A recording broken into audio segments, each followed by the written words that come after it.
We've got barbecue back here. You're all invited. Welcome to the SlooPcast. How are you doing today, Kyle? Pretty well. Doing pretty well. How are you doing today?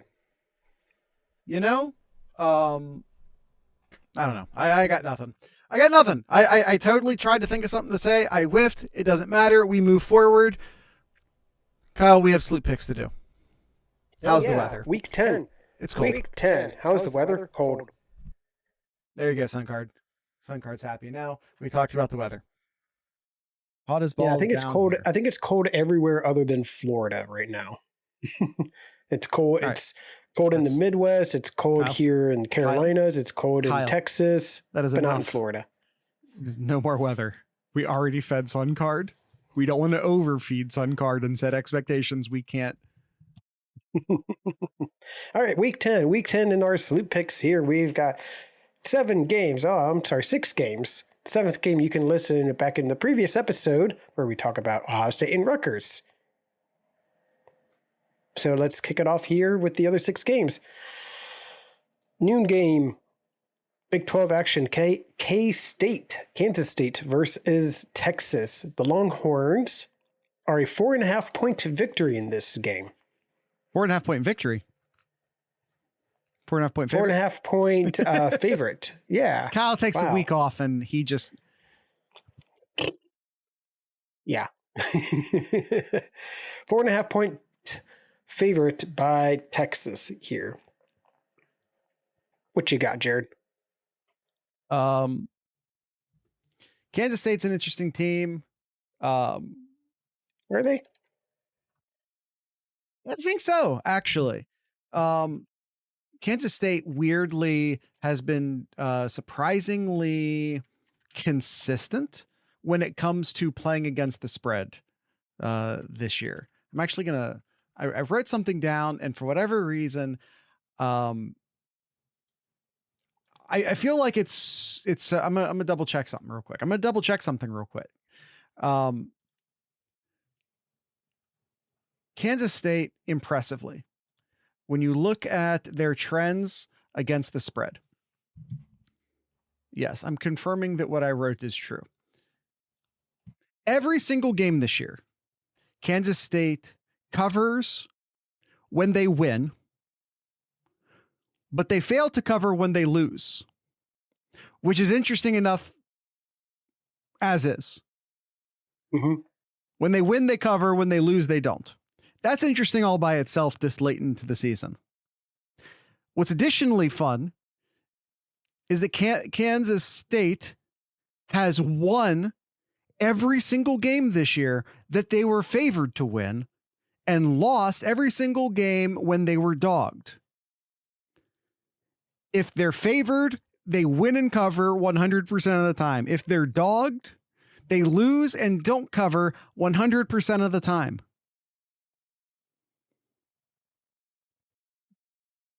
Yeah, Texas is favored. Give me Texas to win and cover.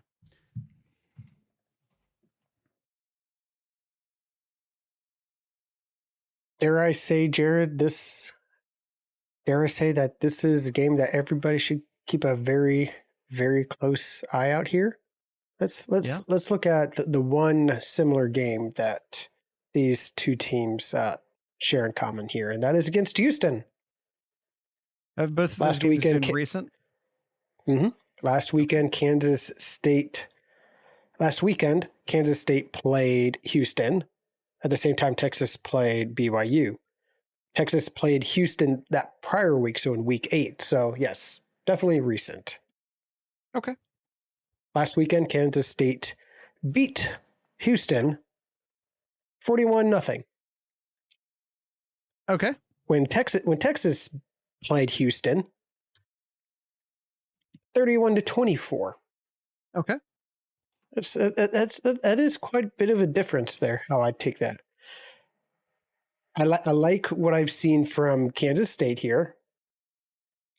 Their 2 losses were against Missouri, who's surprisingly good, maybe fake good. I still don't have a lot of faith in Missouri, but still a 3-point loss to Missouri. And they have a 1-possession loss, 8 points to Oklahoma State as well. So the losses were close. but their victories have been looking really good too. Like they're beating teams soundly that they should be as well, including this Houston one here. I'm going to go with the Wildcats, not just to cover, but for the upset here. I think they're going to knock off Texas from the playoff picture here this weekend. Okay. Kyle predicting an upset. Kyle, this week we have a bunch of guest pickers. We have a different guest picker for each game. For this game, we have Dinger. Who does Dinger pick? Let's see here. He says here, Malik Murphy filling in for Buckeye fan favorite Quinn Ewers will be the fourth backup quarterback the Wildcats have faced. Ooh, the Cats also bring that's a hell of a stat. The Cats also bring the Big 12's top rushing attack into Austin to face the Longhorns and the Big 12's top rushing defense. Texas has won the last 6. KState is due. He has Wildcats 34, Longhorns 27. This guy knows what he's talking about. Fascinating stuff. All right. Our guest picker did not deliver for MIZZOU Georgia. That's okay. We have one for all the others. So We're not worried about that, but we are worried about, Kyle, do you want to go first this one? Sure. MIZZOU Georgia here, 3:30 kickoff. Georgia is a 16.5 point favorite. Hurry up and write it, Trey. Yeah, I'll kind of try to extend it out here. I mentioned just recently, I don't really know Missouri here. So looking at the schedule that Missouri's played, 7-1. They're 12th in the first CFP poll here. Lone loss was to LSU. They beat Kansas State. Okay. They beat Kentucky. Okay. But I don't know. Missouri's kind of just flying under the radar here. I really don't know how good Missouri is, but 16.5 seems like a lot to me. It really does seem like a lot. Can Georgia cover that? Absolutely. I think they can with the talent that they have. But can they put it together like they did against Kentucky and Florida? 16.5 is too much. Is too much for my blood here. So I'm going to I'll pick Missouri to cover here. I think Georgia wins easily, but 16.5 seems like a lot. MIZZOU is 5 for their last 6 against the spread. Ooh. Georgia has only covered twice all year. On the surface, this kind of feels like I'm about to say, give me MIZZOU. Mm-hmm. However, I said MIZZOU's 5 of their last 6 against Georgia. Or excuse me, against the spread. 5 of the last 6 against the spread for MIZZOU. The one game that the one in there is easily the best team they've played all year, LSU. Easily the best team they've played all year. LSU is the one game where they failed to cover. Georgia, their only 2 covers are against the 2 best teams they've played this year. MIZZOU comes across a bit like a paper tiger. Pun intended. Meanwhile, Georgia does in fact appear to maybe have that dog in them. So I like Georgia to win. I like Georgia to cover. Give me Georgia. What does Zach say, Jared? He said, MIZZOU is an SEC East fraud. Georgia looks human unless it's Florida. Give me the Bulldogs 45-17. Georgia woke up with Florida. So he's picking Georgia to win and cover. How about what if Missouri, not saying they're going to, but what if Missouri pulled up the upset here? What if? Yeah. They sit in the driver's seat in the SEC East. They would. Their one tough game is against Tennessee left. Yeah. Man, how crazy would that be if Missouri comes up with the upset, wins their final 3 games here, and would play for the second time as an SEC member into the SEC championship game.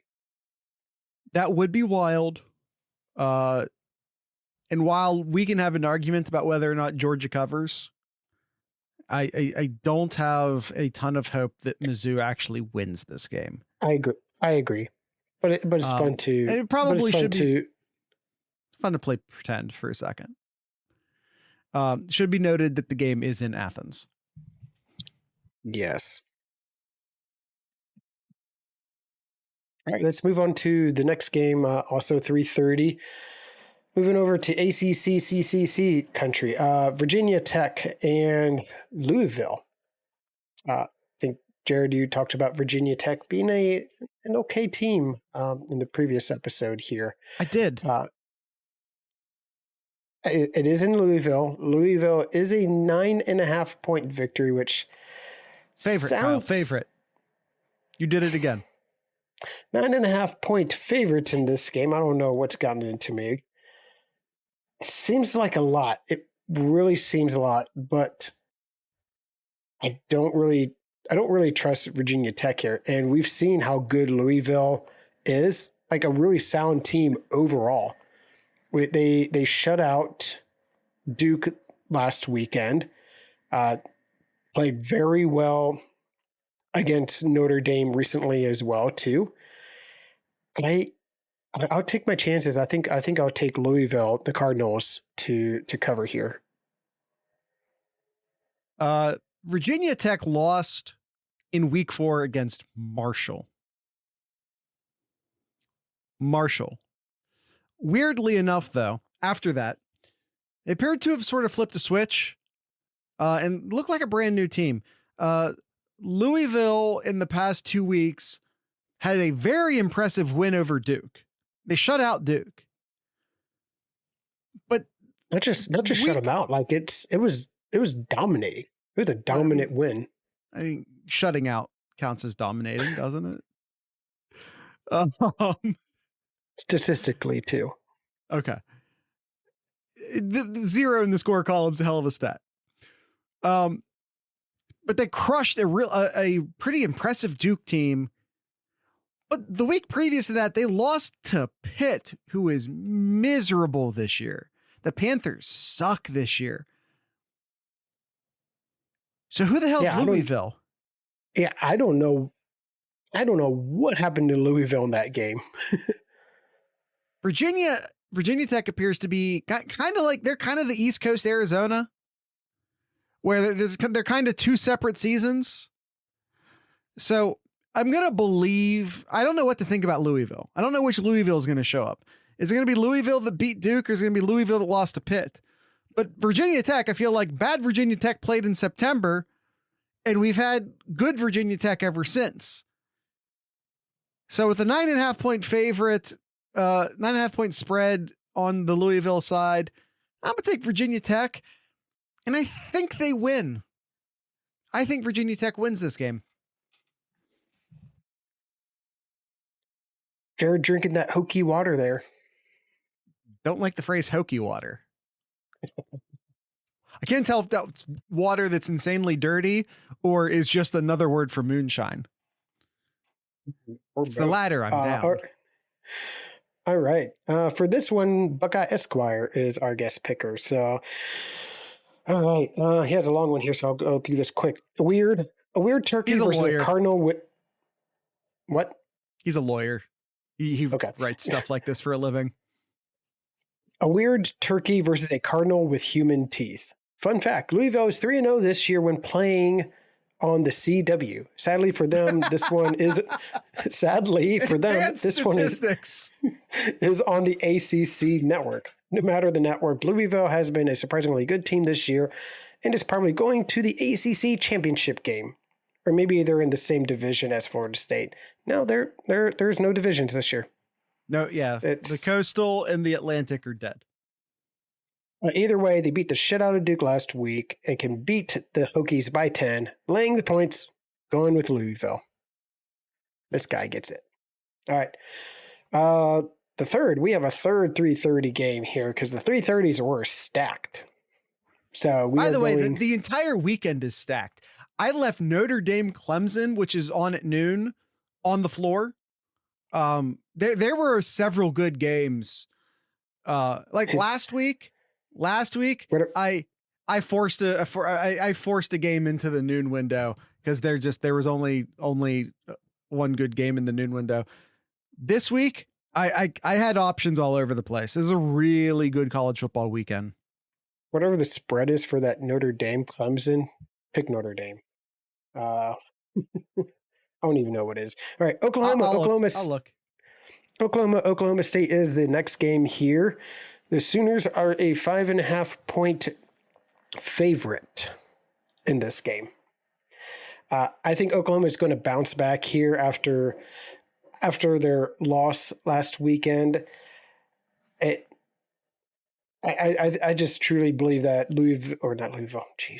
that Oklahoma is just they're a really good team here, and I think they'll bounce back here. 5.5 points. It's pretty much a touchdown. I'll take the Sooners to cover.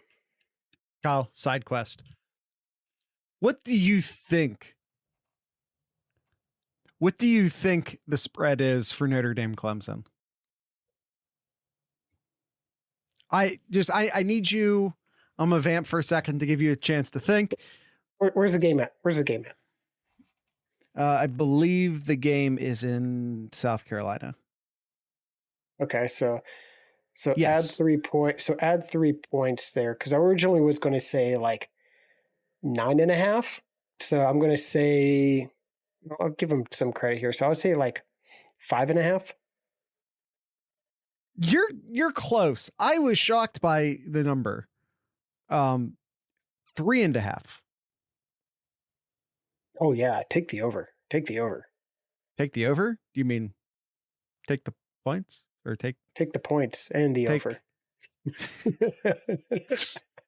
God, Kyle, take everything over. Kyle, take everything over. Your word choices tonight, they're all over the map.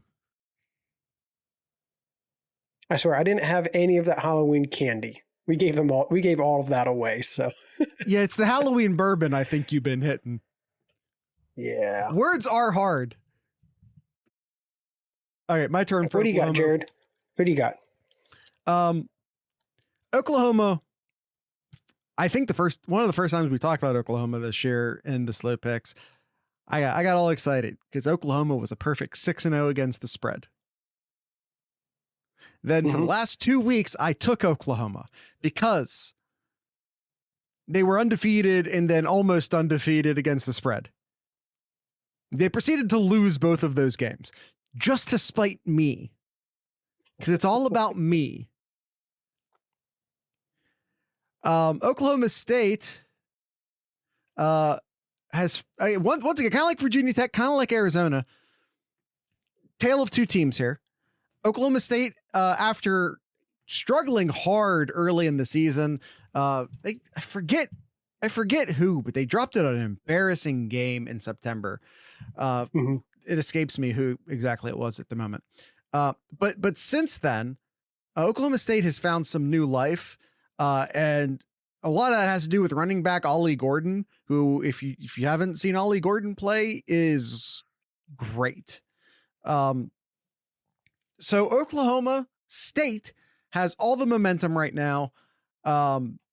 So Kyle, not only does Oklahoma State cover, Oklahoma State wins this game. Oklahoma's going to drop a second game. All right, you said Oklahoma covers, but then they lose a second. No, Oklahoma State. No, if I said that, I misspoke. Oklahoma State will cover. Okay. Not only will they cover, Oklahoma State will win. If I forgot to say state, I apologize. There's two Oklahomas. Oklahoma State has all the momentum. Oklahoma State has a great running back. Oklahoma State will win. Oklahoma State will cover. This is the same Oklahoma State team. I just want to make sure. This is the same Oklahoma State team that lost to South Alabama. Yes, that's the embarrassing loss they had. 33-7. Yes. Kyle, you have Arizona on the West Coast. You got Virginia Tech on the East Coast, and right in the middle, you got Oklahoma State. These are teams that started off the season terribly, but have found new life. Arizona has their quarterback. I don't know what the hell Virginia Tech's doing, to be honest. And Oklahoma State has Ollie Gordon. Ollie Gordon's amazing. All right, who's our guest picker for this one? We'll call him Odin. Odin. What does he have to say? Oklahoma versus Oklahoma State. Had Oklahoma as a 6-point favorite. I think Oklahoma State covers, but lose by 3, 31-28. Players to watch for OU is Gabriel. He will be the reason they win. And Gordon for Oklahoma State. He's such a great running back. See? He knows. Over under is 62, so he'll go under. I agree with everything he said, except I think Oklahoma State wins by 3. That's my only addition. All right. Moving on to our evening games here, night games. Washington and USC. Got a big matchup out over in LA here. The Huskies are a 3.5 point favorite in this game. Where do you see this one going, Jared?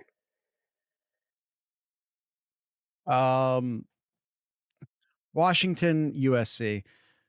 I love Washington this year. I think Washington, listen, Washington has, as we said on the Collegiate Chaos episode, as we talked about during the end of Know Your Enemy, because we started talking about the playoffs for some reason, Washington has the best win of the year against Oregon, per the CFP playoff committee. They have a chance to beat USC now, who at the very least will be ranked when they played. This will be another great win for them. And they've basically been told by the playoff committee, hey, winning's not good enough. You're going to have to start winning bigger. So I think that they're going to make an example of USC this week. And I think Washington's going to announce that, yes, we deserve to be in the playoff. And I think they're going to make it an example of what they can do at USC's expense. Mm-hmm. Give me Washington to win and win big. Those 3.5 points mean nothing to me.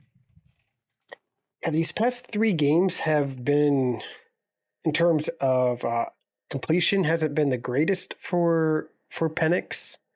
He's thrown it for under 65% for the last 3 games here, and also thrown for 4 interceptions as well. Very uncharacteristic for Penix this year. Can he get out of that in this game here? Yeah, it's a I think it's USC's defense. It's USC's defense. So he's played some stiff competition, but I think he can pull out of the slump that he's in. And rise to the occasion and rise to the occasion against a legitimate opponent in USC. I listen. Yeah, of course. And by the way, what we know about USC is that their defense can provide no protection. Everyone scores on USC, and I think that USC nobody is safe. All right. USC has to be able to score points here. I think Washington will score minimum 40 points in this game. And because of how minimum, really, like, bold, underline, italicize the word minimum. Yeah. Well, it may surprise you. Like, Washington's only scored more than 40 once in the past 4 games. Now let's look at USC's points led up. Yeah, points led up. Last weekend, 49. Yeah. 34, 48. Mm-hmm. 41, 28. Yeah. Okay. So that they got to score more than 40 points in this game just to be in it. I just don't think that's going to happen here with this Washington defense. Give me the Huskies. Kyle, Austin's our guest picker for this one. You knew he was going to claim the USC game because Austin likes nothing more than to talk shit about USC. Who does he have? Let's see here. Probably going to be talking about some mid quarterback, I assume here. After being completely disrespected by the committee, Washington and their quarterback, huge Penix guy, by the way, are going to come into this game with full force. They're going to thrust themselves back into the spotlight against a limp USC team. And Caleb Williams. I know it'll be a hard game, but I think Washington's O-line will keep Penix erect enough, and he will score multiple times on the night. Washington covers easily. He has 48-35. Yeah, that is not a nice score, by the way. It is not. Normally, and like I said, 40 points. See, Austin's right on track there. Normally, USC is good for a cover. The Trojans are good for a cover, but their defense providing no protection this year. All right. Next up, LSU Bama. Premier game of the weekend, Kyle? Question mark. I would say so. I know that Washington and USC is on ABC. This one's on CBS. Yeah, I would say so, because I would definitely say so here. This is an odd one here. This is an odd one. Bama is favored by 3.5 here, but I've read that there's a lot of defensive starters that's going to be out for LSU. Does not bode well for Brian Kelly to try to get a victory over Nick Saban here. But it's hard to pick against Nick Saban here, home, and with a LSU defense that's without multiple starters here. That's hard for me to not pick Bama, so I'm picking Bama. Kyle, I don't have any advanced analysis for you on this one. I don't know how many games either of these teams have played on the CW. I don't know how many backup quarterbacks these teams have faced this year. And I don't even know what these teams' record against the spread is, because I have a rule. And that rule is, if I have a chance to pick Nick Saban's Alabama for less than a touchdown, if I get to pick Nick Saban's Alabama and the spread is less than a touchdown, I will take it. Alabama minus 6.5. I don't care who they're playing. So 3.5, that's 3 bonus points as far as I'm concerned. Give me Bama. Yep. Yeah, at home too. So that tells me at a neutral site, this is a pick 'em then. I don't agree with that, but I don't agree with that. I don't agree with that at all. Our homie Sun Card is picking this one, Jared. All right. We got to talk about some weather at the beginning of the show. We're going to talk about Sun Card's pick here to end the show here.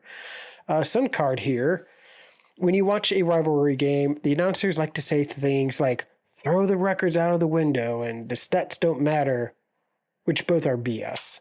They are who they are, and I like to look at the numbers. According to FanDuel, if you give Bama 3.5, you get a 260 return. And if you give LSU 3.5 points, you get a 125 return. All that means is Vegas believes Bama is actually a better team, and it is being played in Bama. Unfortunately, as a viewer, when I watch the game, I root for LSU. So since all logic points at Bama winning at home, I will take LSU to win 31-28 and Saban's last LSU home game. I didn't expect that ending. Interesting pick. I like it. I don't agree, but I like it. All right, Kyle. That's our last game. It is. Yeah. Let me look at some other interesting games here that we decided not to. I left some good games on the table this week. You mentioned Notre Dame and Clemson at noon. If Ohio State does start to run away against Rutgers, well, most likely you're probably going to be watching Kansas State and Texas, but Notre Dame and Clemson's there at noon. Scrolling down here. Don't forget about Ole Miss, Texas A&M too. There's like an entire week of good football games in the noon window. Yeah. Texas A&M's. Yeah, they're okay. They're okay. I know that they have three losses. They have three losses. It's high chaos potential is my only point. That's fair. That is fair. But I believe Ole Miss is playing pretty good. No, what am I kidding now? No, you're right, Jared. High chaos potential.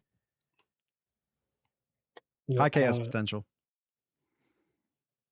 Yeah, in the noon window alone, Notre Dame, Clemson, Ohio State, Rutgers, Texas A&M versus Ole Miss, Kansas State, Texas. And then in that weird 2:00 window, which I still count the part of the, they can go either way. You have Arizona State, Utah. That's on the Pac-12 network, so you can't watch that. And then Air Force is playing Army at 2:30. Like, it's a really good window of games. And yet, despite that, Kyle, when I reached for a third game, I went to the 3:30 window.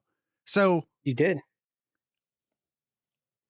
Yeah, you did. Mention a lot of these teams on here. Is there anybody else interesting that's maybe worth watching at 3:30 if you're feeling spicy here? Yeah, I think you have. So yeah, I mean, you have our 3 games, which is Oklahoma State, Oklahoma. You have Mizzou and Georgia, and then you have Virginia Tech, Louisville. The 3 games we talked about. But on top of that, you have a heated, historic rivalry with Maryland and Penn State. Oh, I thought you were going to go another game. You also have Kansas and Iowa State, and Kansas is a ranked team. I think there's another technical chaos, although they already have 2 losses, so not really, but still. And then we'll see how Michigan plays without signals. It's against Purdue, but we'll see what happens without their resident code cracker on the sideline. Oh, I thought you were going to mention Iowa and Northwestern. Can you guess the over/under for that one? Iowa and Northwestern. 33. Anybody else in the chat want to guess here? Over/under total points for Iowa and Northwestern. Oh, yeah. Maybe not quite that low. Let's go and let's get in the middle there between what Jared and you guys said. 31. That's not in the middle. That's way closer to what I said. Close enough. You almost never, in college football, you almost never see the over/under dip below. Although I think it happened with an Iowa game once this year, but you almost never ever see it dip below 30. That's an 18-13 score. Yeah. Woof. By the way, all this talk, the 7:30 window, the evening window, also not bad. Purdue, Michigan, as I stated, we'll get to see how Purdue does without their code cracker on the sideline. Then you have USC, Washington, and LSU, Alabama. Maybe not as deep as some of the other windows, but man, when they're the 2 big games they got.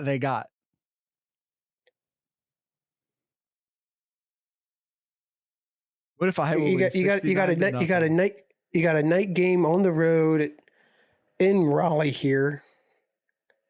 Can NC State pull up another upset here against Miami? That's another good game I left on the table. That game would have been good enough to pick last week. Yes. And another one great here. Week of college another football one coming up. Another one. If you cannot get enough college football, you're up late. You're up past midnight. Another potential. This one here, Jared. I think I'm going to go with this pick as my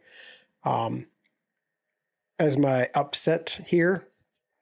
UCLA in Arizona. 10:30 on Fox Sports 1. I think that's going to be. I think that's going to be my pick. I think that's a good chaos pick call. If